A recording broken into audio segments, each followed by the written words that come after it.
అలాంటి హంస నడకలో వెళ్ళాలి. మీ అందరికీ తెలుసు హంస నడక ఎలా ఉంటుందో. ఒక పాట కూడా ఉంది, ఏదో ఒక అద్భుతమైనటువంటి కవి రాశాడు. ఆ పాట గురించి ఇప్పుడు మనకెందుకు తెలియదు కానీ ఎందుకంటే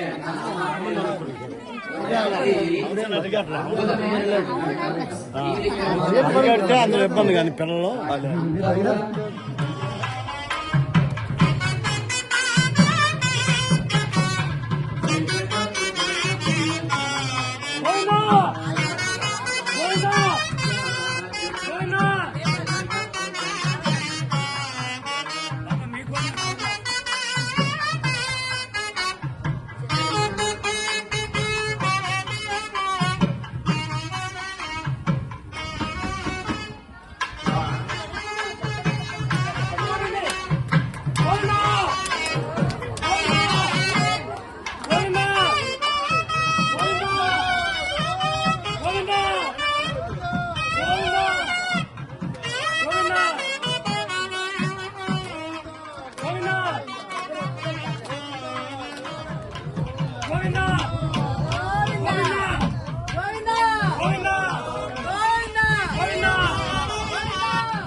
కాబట్టి మీరు అవేవో చెప్తే ఆ లెక్కలు కూడా చెప్తే మేమేదో బాధపడి మేము అప్పు తెచ్చుకోవాలో ఏదో బాధపడతాం.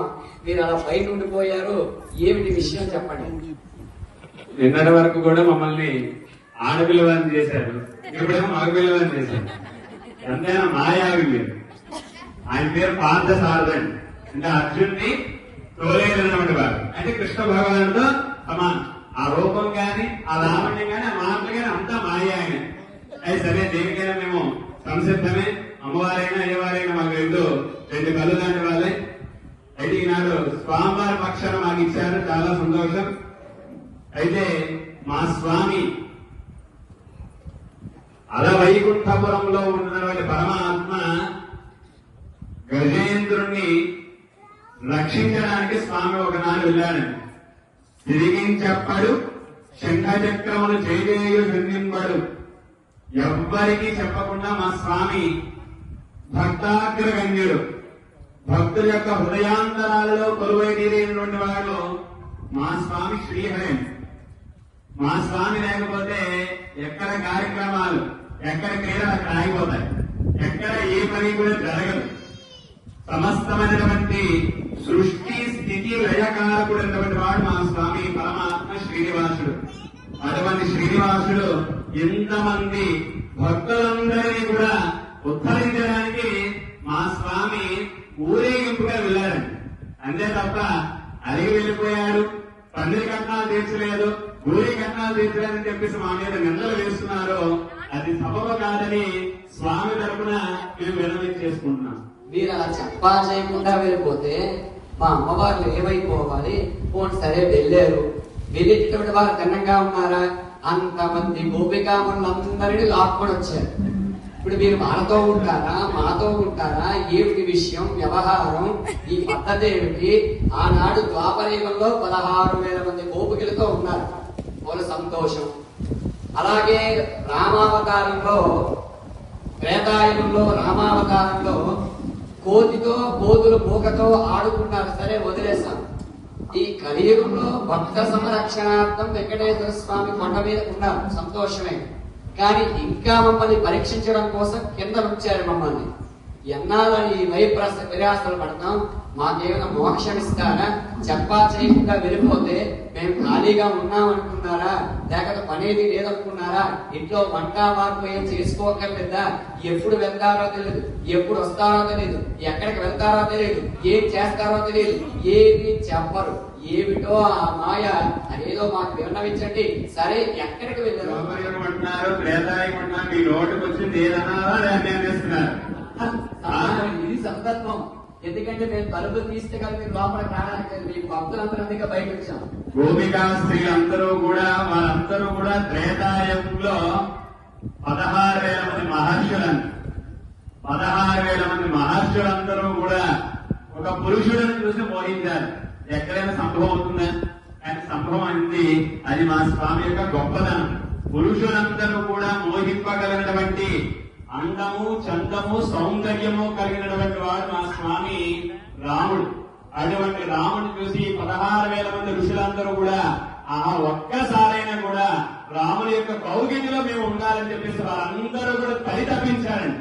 వారందరూ కూడా నిష్కామమైనటువంటి, సంశయం కలిగినటువంటి, సందేహాలు కలిగినటువంటి ఋషులందరూ కూడా యొక్క వారి మనస్సులో ఉన్నటువంటి భావనని వారు వ్యక్తపరచలేక వారు మనస్సులోనే ఆనందించారు. ఎప్పుడూ కూడా మనసహకామమాబోధం. స్వామి ఎల్లప్పుడూ కూడా మనస్సులో అందరాత్మై ఆత్మారాముడే ఉన్నాడు మా స్వామి.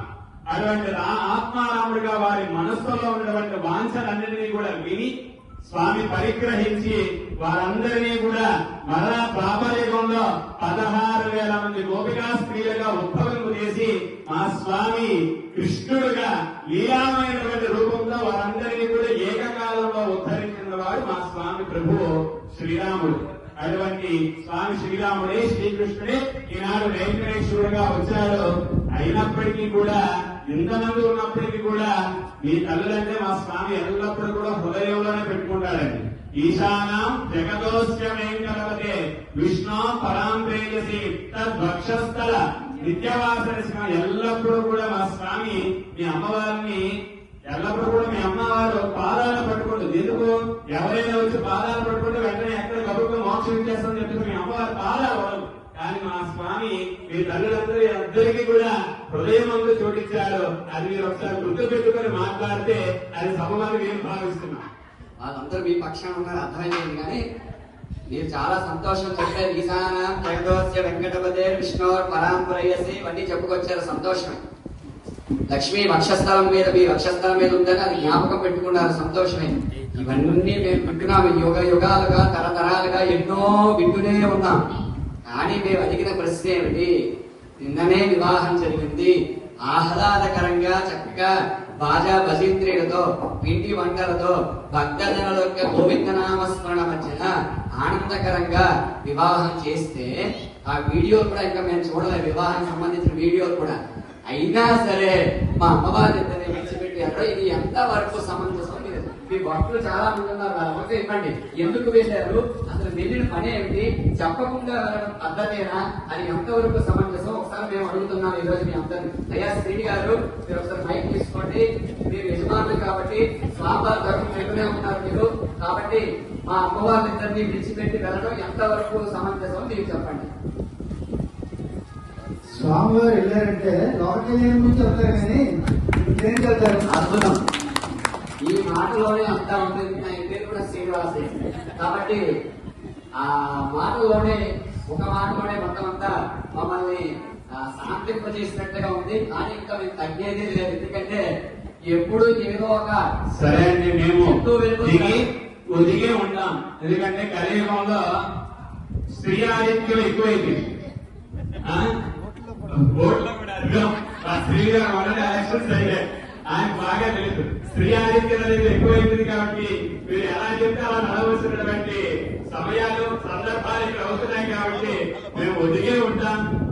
స్వామివారు ఎల్లప్పుడూ కూడా అమ్మవారి హృదయాంతరాలలోనే ఉంచుకుంటాడు మా స్వామి. కాబట్టి మేము రాజీకి వస్తాం, ఏదో మా తప్పు అయిపోయింది, ఏదైనా చేసినా కూడా మా స్వామి భక్తుల్ని దృష్టిలో పెట్టుకుని చేస్తాడండి. కాబట్టి అది మీరు ఒకసారి గ్రహించి మా తప్పుని మన్నించగలని స్వామివారి తరపున మేము రాజీకి వచ్చేస్తున్నాం. ఎందుకంటే కాలాతీతం అయిపోతుంది, అన్నిటికంటే ముఖ్యం. కాబట్టి మా స్వామి ఇన్ని 3 రోజులు కూడా అనేకమైనటువంటి భక్తుల యొక్క కోరికలన్నింటినీ కూడా తీర్చి ఆ స్వామి అలసి సొలసి ఉన్నారు. కాబట్టి మా స్వామి కాస్త శ్రాద్ధ అనేది అవసరం. కాబట్టి మీరు మన్నించి మాకు కొంచెం ఆ తలుపులేవి తెలిస్తే మేము లోపలికి రావడానికి మేము ప్రయత్నిస్తాం. యథార్థం ఒప్పుకున్నారు.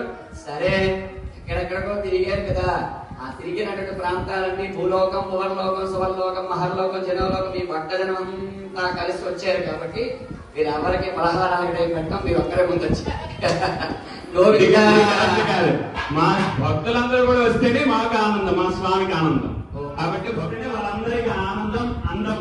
కాబట్టి వారిద్దరు కూడా వేరు కాదు, అది మీకు తెలుసు. కాబట్టి వారి ముగ్గురిని కూడా ఏకకాలంలో దర్శనం చేసుకుంటే అది లోక కళ్యాణం. కాబట్టి చక్కగా ఈ దేవేరులతో మీరు సిద్ధంగా ఉంటే మా స్వామి చక్కగా వచ్చి మీ అమ్మవారి యొక్క ఏదైతే అలిగి ఉన్నారో అటువంటి ఆ ముద్దుగుల యొక్క అలకలు తీర్చేటువంటి కలిగినటువంటి రక్షణ కలిగిన వాడు మా శ్రీనివాసుడు.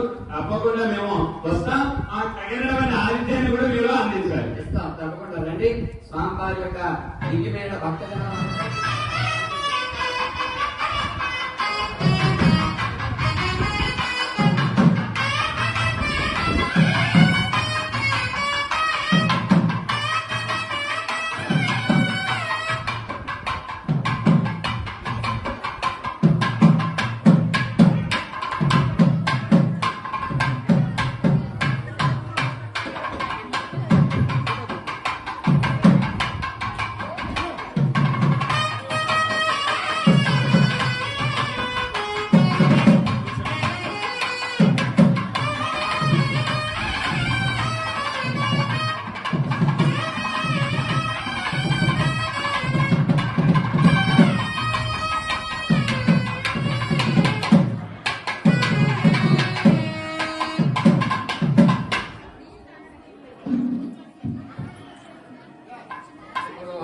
యజ్ఞస్య దేవహృద్విజం సోదారం రత్నధాతమం.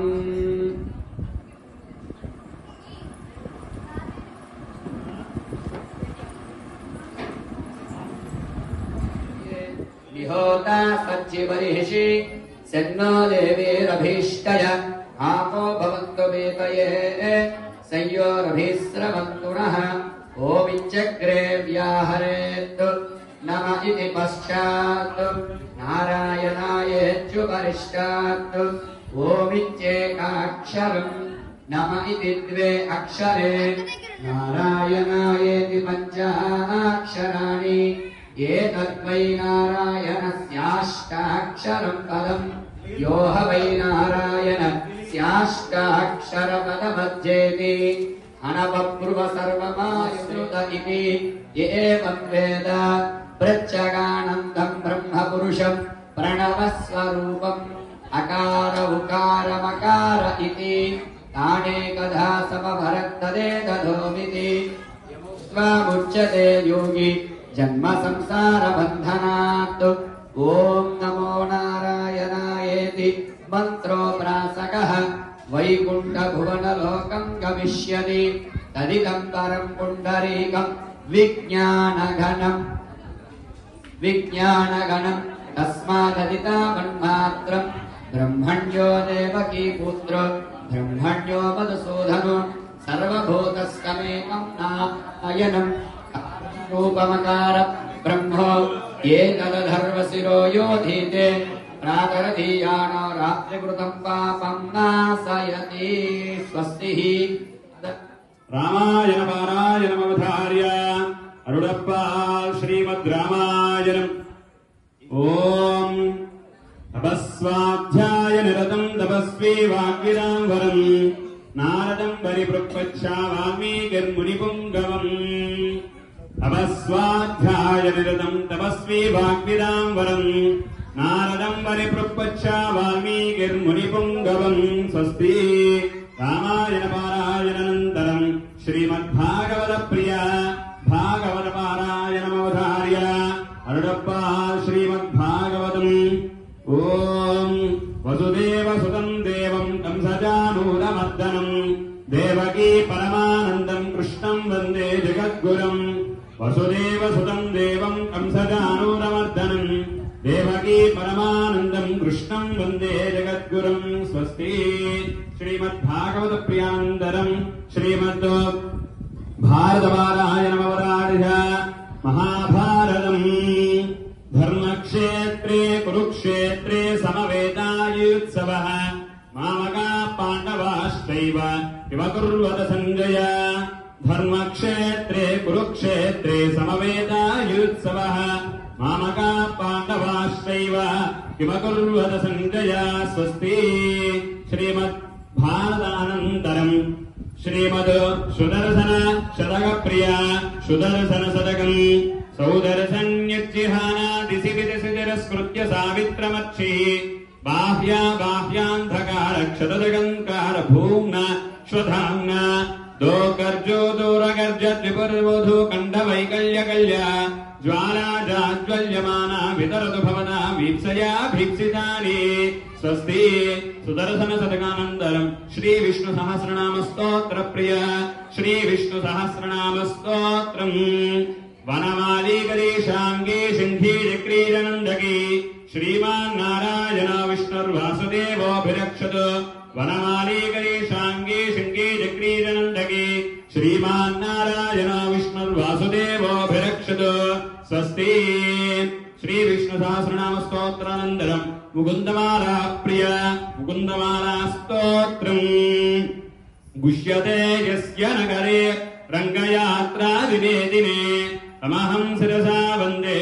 राजानं कुलशेखरम् श्रीवल्लभेति वरदेति दयापरेति भक्तप्रियेति भवलुण्ठन कोविदेति नाथेति नागशयनेति जगन्निवासेति आलापनं प्रतिपदं कुरु मां मुकुन्द स्वस्ति मुकुन्दमालानन्दं दिव्यप्रबन्धप्रिया दिव्यप्रबन्धवारायणमुरारय ஐயந்தகலைய வார்க்கடலே நெய்யாக வில்லு புத்தோர் விளக்காக செய்ய சுடையாடினேன் சூட்டினே சொல் மாலை இறையார நீங்குடனே என்று ஐயந்தகலைய வார்க்கடலே நெய்யாக வில்லு புத்தோர் விளக்காக செய்ய சுடையாடினேன் सूटिने सोल्मालै रागप्रिया रागमवधारय प्रथमतः मोहन रागप्रिया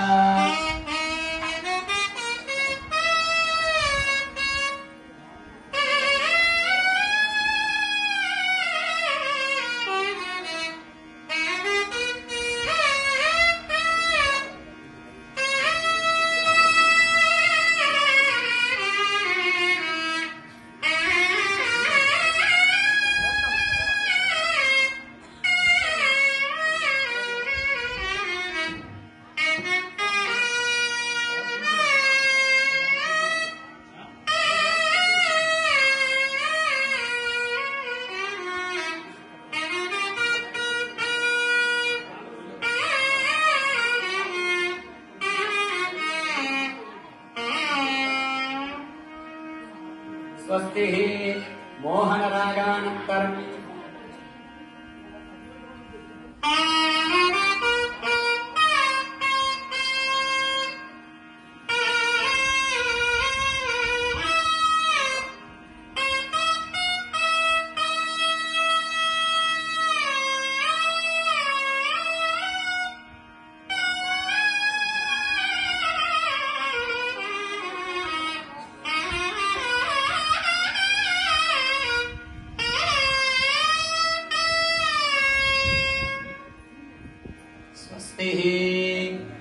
अधा वायुद्यप्रिया प्रथमतः आदितालप्रिया आदितालम्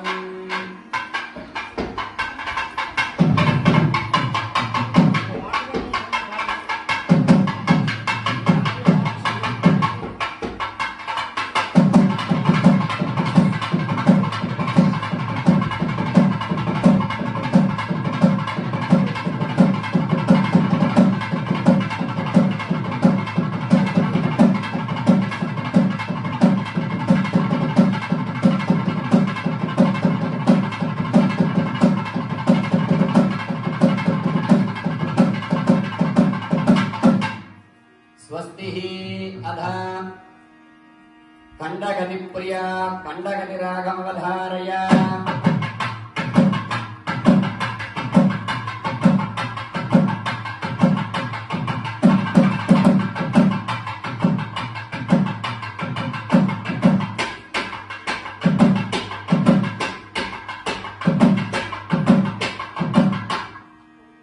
स्वस्ति खंडगति रागानन्तरं रूपकताल प्रिया रूपकतालमवधारय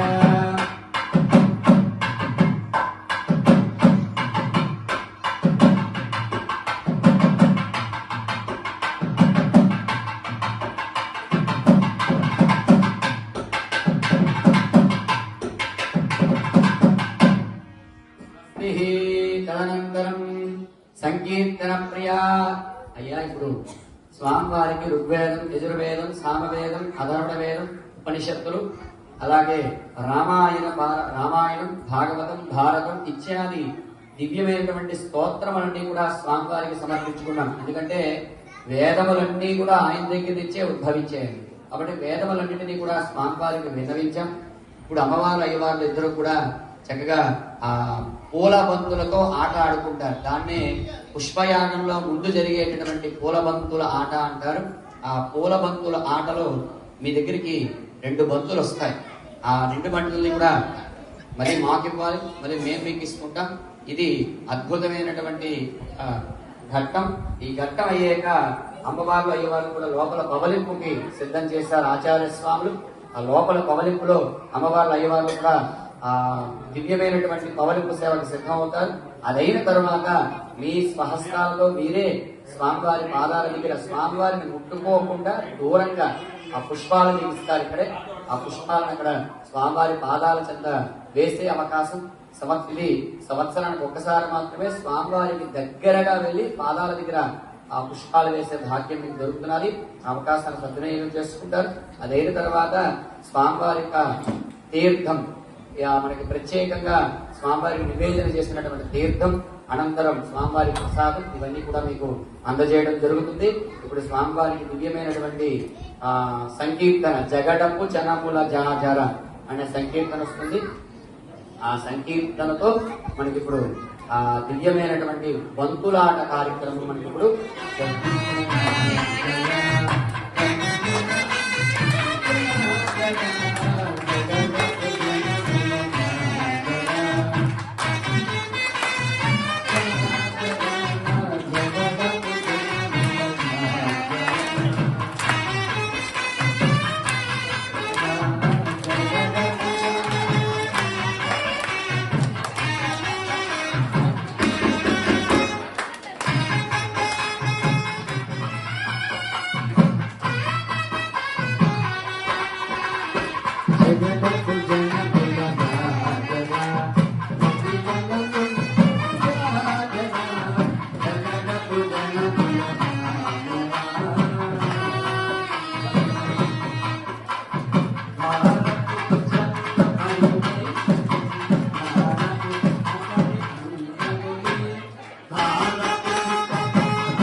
స్వామివారిగా వార్షిక బ్రహ్మోత్సవాల్లో అంతర్భాగంగా స్వామివారికి వేద స్వస్తి నిర్వహింపజేయడం జరిగింది. పూర్వం రాజులు ఎవరైనా వస్తే ఆ రాజులకి ముందు వంది మాగతలని కొంతమంది ఉంటారండి. మీకు ఇప్పుడు తెలుసో తెలియదో వంది మాగతలని ఇద్దరు ఉంటారు. వారు ఎల్లప్పుడూ కూడా మనం అనుకుంటాం ఈ వంది మాగతలు ఎల్లప్పుడూ కూడా ఆ రాజును పొగుడుతారు అనుకుంటాం. కానీ అది పొగట్ట కాదండి, అది రాజు యొక్క ధర్మాన్ని వారు గుర్తు చేయడం అర్థం. ఆ వంది మాగతలు ఏమిటి చేస్తారంటే వంశాన్ని పొగుడుతూ ఉంటారు. అంటే వంశాన్ని పొగట్టడం ఏమిటంటే పూర్వం నీ వంశంలో అందరూ కూడా ధర్మనిష్ఠులై ఉన్నారయ్యా, సత్యనిష్ఠులై ఉన్నారయ్యా, కాబట్టి వారి యొక్క కీర్తిని నీవు అంచెలంచెలుగా నీవు ఎదిగేలా చేయాలి, గాని వారి యొక్క కీర్తిని అపకీర్తి పాలు చేయకూడదు అని చెప్పేసి ఆ వంది మాగతలు ఎల్లప్పుడూ కూడా ఆ రాజుగారి దగ్గర ఉంటూ ఆ రాజుగారికి పొగుడుతూ ఉంటారు. అంటే ధర్మాన్ని గుర్తు చేస్తూ ఉంటారు, బాధ్యతని గుర్తు చేస్తూ ఉంటారు అటువంటి వంది మాగతలు. ఆ వంది మాగతలే ఆ రాజుగారు రాగానే ఏ విధంగా అయితే స్వస్తి వచనాలు పలుకుతారో రాజులకే రాజు అయినటువంటి వాడు గోవిందరాజు. ఈ సమస్తమైనటువంటి జగత్త నిర్వాహక చక్రవర్తి ఎవరంటే ఒక శ్రీనివాస ప్రభువేనండి. వెంకటాద్రి సమస్థానం బ్రహ్మాండే నాస్తికించిన వెంకటేశ సమోదేవో నభూతో నభవిష్యసి. ఈ వెంకటాచలం మించినటువంటి క్షేత్రము గాని వెంకటేశ్వరం మించినటువంటి దైవము గాని నభూతో నభవిష్యసి, లేదు రాదు ఉండబోదైనటువంటి ఆగమ శాస్త్ర ప్రమాణం.